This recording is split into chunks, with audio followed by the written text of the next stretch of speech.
তুমি দেখছো তাকে, ভাবছো যাকে, সে আসল মানুষ নয়।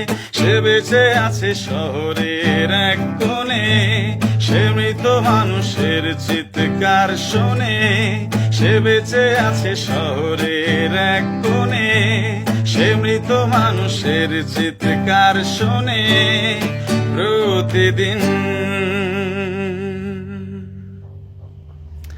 গাইলাম তোমার মনের ভেতর যাই। এটা আমার লাইফের সবচেয়ে বড় অর্জনগুলোর মধ্যে একটা। এটা হচ্ছে যে অনুপম রয় স্যারের আপনার হচ্ছে যে কথা এবং সুরে, কম্পোজিশনে গানটা আমি প্লেব্যাক করার সুযোগ পাই।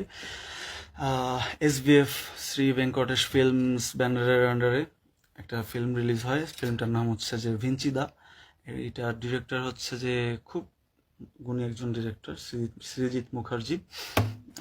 তো এই গানটা আমার করার সৌভাগ্য হয়েছিল। খুব প্রিয় গান আমার, কথাগুলো খুব সুন্দর। আসলে আমিও শহরের এক কোণে একা একা পড়ে থাকি, কেউ খোঁজ খবর নেয় না, কেউ খোঁজ রাখে না। তো আমার সাথে গানটা ইদানিংকালে খুব মিলে গেছে।